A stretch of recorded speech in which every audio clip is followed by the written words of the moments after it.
अगर आप नहीं कौन अगर आप चैनल को या शिवम त्यागी को इस बात से ब्लैकमेल करना चाहते हैं कि मैं चली जाऊंगी, तो मैं फिर से रिपीट कर देता हूं।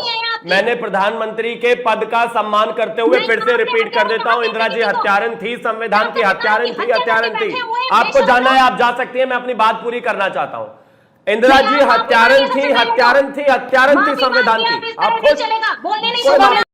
राम राम सभी को, स्वागत है आपका एक और ज़बरदस्त डिबेट वीडियो में। आप देख रहे हैं वाद विवाद लाइव। आज की बहस इमरजेंसी पर होगी, वो इमरजेंसी जिसे कांग्रेस जरूरी बताती है और बीजेपी तानाशाही। और इस मुद्दे पे आज आमने सामने होंगे बीजेपी के शिवम त्यागी और कांग्रेस के प्रियंका गुप्ता। और कांग्रेस को बचाने मैदान में उतरे सपा के अशोक यादव। कांग्रेस का दावा है कि इमरजेंसी ने देश को टूटने से बचाया। बीजेपी बोली ये लोकतंत्र की हत्या थी। और फिर शुरू हो गई जबरदस्त जुबानी जंग। अब फैसला आपके हाथ में, क्या इमरजेंसी देश के लिए ज़रूरी थी या लोकतंत्र की सबसे बड़ी भूल? आपकी राय नीचे कमेंट में ज़रूर बताएं। और हाँ, वीडियो को पूरा देखिएगा और सब्सक्राइब करना मत भूलिए। चलो अब बिना कुछ देरी के वीडियो शुरू करते हैं।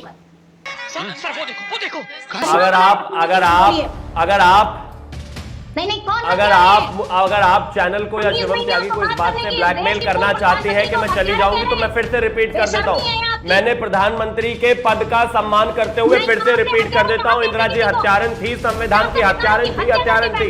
आपको जानना है, आप जा सकती हैं, मैं अपनी बात पूरी करना चाहता हूं।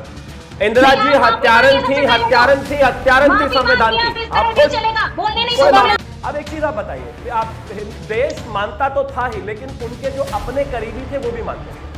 पुपुल जयकर नाम की एक महिला जो संस्कृति मंत्रालय में एडवाइजर थी, वो श्रीमती इंदिरा गांधी जी की भी एडवाइजर रही और सबसे करीबी लोगों में से थी।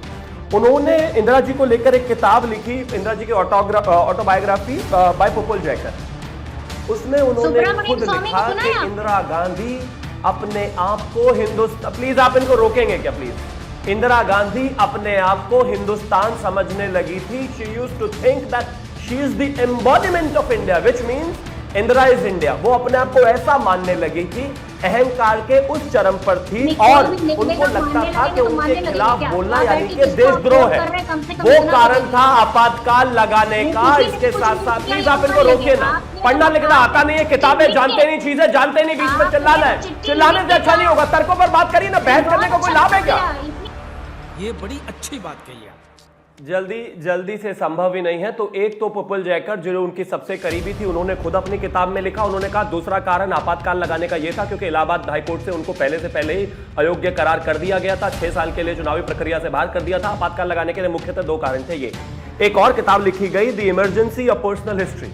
इसको लिखा कूमी कपूर ने। कूमी कपूर का भी यही स्टेटमेंट है कि जिस तरीके से इंदिरा अपने आप को देश मानने लग गई थी, वही विरोधाभास थे। और उनके आसपास जो कुछ चमन चिंटू लोग थे जो समझते थे, वो लगातार इंदिरा जी की चाटुकारिता करते रहे और इस कारण से ये देश इमरजेंसी में चला गया। अब एक बात, अब पूर्णिमा जी एक चीज और है इसमें बड़ी इंटरेस्टिंग, मैं यहां पर ये कहना चाहता हूं। एक किताब थी अ प्रिंसेस रिमेंबर्स।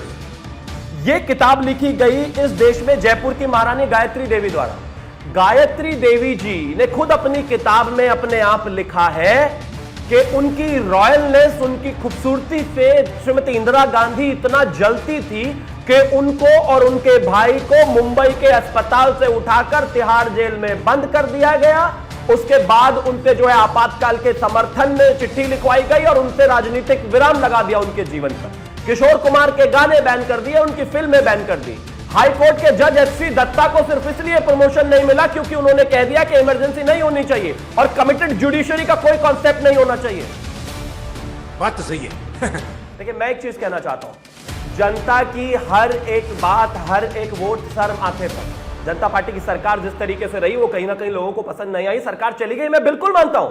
लेकिन इसका यह बिल्कुल मतलब नहीं है कि इस देश का संविधान पर जो कालिक पोती गई, उसकी जो हत्या करी गई, लोगों को जो मारा गया, पूरे विपक्ष को बंद कर दिया गया, वो कहीं से भी धुल जाता है। कभी नहीं धुलेगा, कभी भी नहीं धुलेगा, क्योंकि ये इंदिरा गांधी जी ने किया है दुनिया के कोई एक इतिहास में। मैं तो ये कहना चाहता हूं, और छोड़ दीजिए, अफगानिस्तान में तालिबान ने भी जब टेक ओवर किया, उन्होंने भी एटलीस्ट शरिया कानून के तहत अदालतें चलने दी।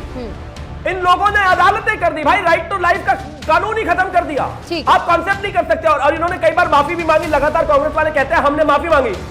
राजनाथ सिंह जी की माता जी खत्म हो गई, मांगो उनसे जाकर माफी, वो उनकी क्रिया में नहीं जा पाए। ऐसे हजारों लोग हैं भाई।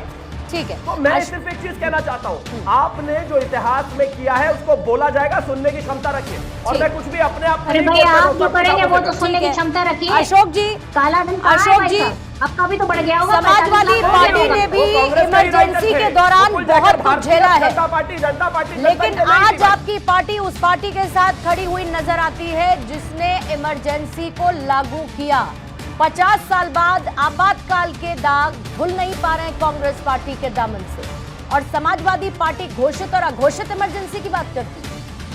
पूर्णिमा जी देखिए, जो इमरजेंसी की आप बात कर रही हैं, जो 25 जून की इमरजेंसी की बात कर रही हैं, उसको क्रिटिसाइज हम लोग कर रहे हैं, लेकिन एक दूसरी इमरजेंसी जिसकी कोई चर्चा नहीं हो रही है, वो 26 मई 2014 दिन लगी इस देश में। That is called undeclared emergency, and वो अनडिक्लेयर्ड डिक्टेटरशिप भी आ गए। जो अपने आप को अभी शिवम जी कह रहे थे कि इंदिरा गांधी जी अपने आप को हिंदुस्तान कहती थी, लेकिन अरे पूर्णिमा जी, मैं यही कह रहा था, इस देश में 26 मई 2014 के दिन भी एक अघोषित इमरजेंसी लगी और एक अघोषित तानाशाह हिंदुस्तान की कुर्सी पर बैठा, जो इस देश के लोकतंत्र और संविधान दोनों को कुचलने का श्रेय उस तानाशाह को जाता है, जो तानाशाह अपने आप को नॉन बायोलॉजिकल कहता है, अपने आप को भगवान कहता है। माननीय इंदिरा गांधी जी की बात कर रहे हैं आप लोग, ठीक है, उन्होंने इमरजेंसी लगाई, हम लोग उसका क्रिटिसाइज कर रहे हैं। मैं फिर से कह रहा हूं, क्या हुआ बताइए अशोक जी, उसके बाद क्या हुआ जब 75 में इमरजेंसी लगी, बताइए आपके नेताओं के साथ क्या हुआ, बताइए। देखिए, वो इतिहास में जेल में डाले गए लोग, देखिए मैं बता रहा हूँ, सारे नेता लोग जेल में डाले गए। मैं हमारी पार्टी उसको कंडेम कर रही है, हम उसको अप्रिशिएट तो कर नहीं रहे हैं, लेकिन अगर उस इमरजेंसी को आप क्रिटिसाइज कर रही हैं, नहीं तो राजनीतिक मजबूरी इतनी ज्यादा है अशोक जी, राजनीतिक मजबूरी इतनी ज्यादा है कि जिस इमरजेंसी को लागू करने वाली पार्टी को आप कंडेम कर रहे हैं, उसके उस फैसले को जिसमें आपके नेता जेल में पड़े रहे, घाव आज तक उसके ताजा नजर आते हैं, उनके साथ आपके सियासी समीकरण फिट बैठने चाहिए, ऐसी सियासी मजबूरी। देखिए पूर्णिमा जी, समय ऐसा होता है, राहुल गांधी जी ने इस इमरजेंसी को लेकर के आपने अभी दिखाया ना कि वो विदेश में जाके उसके लेकर तो आपने अभी प्रियंका जी को सुना। तो आप अगर कोई बात, अगर पार्टी के बड़े नेता अगर अपनी पार्टी के द्वारा की हुई किसी गलत सही काम को लेकर के अगर सॉरी बोल दो, बात खत्म हो गई वहां पे।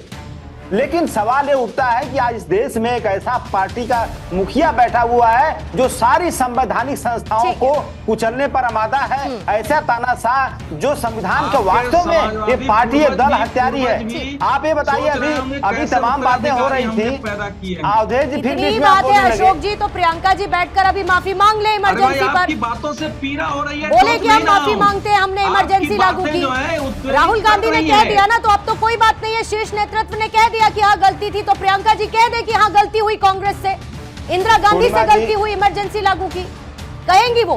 मैंने 3 बार उनसे सिर्फ सवाल किया, लेकिन एक भी बार उन्होंने ये नहीं कहा कि कांग्रेस ने ये गलत फैसला लिया, इंदिरा गांधी ने ये गलत फैसला लिया कि देश में इमरजेंसी लागू की। पूर्णिमा जी, आप मुझसे सवाल करिए, प्रियंका जी से। आप ही से पूछा मैम, 2 बार मैंने पूछा, शुरू में मेरा सवाल यही था आपसे कि आज भी क्या आप उसे जरूरी लिया गया फैसला मानती है या नहीं मानती है। 2 बार पूछा था मैंने प्रियंका जी ये सवाल। एक बार जरा मुझे हेडलाइंस के लिए प्रियंका जी इसके बाद जवाब लेती हूँ, प्रियंका जी इसके बाद जवाब लेती हूँ। मैंने आपका जवाब सुना और मुझे अपना सवाल बहुत अच्छे से याद है। अगर आपको वीडियो पसंद आई हो तो प्लीज़ लाइक ज़रूर करें और वाद विवाद लाइव के चैनल को सब्सक्राइब करना ना भूलें, क्योंकि ऐसी ही मज़ेदार वीडियो आगे भी आपके लिए आती रहेंगी। कमेंट करके ज़रूर बताएं आपको वीडियो का कौन सा पार्ट सबसे अच्छा लगा। तब तक के लिए जय श्री राम।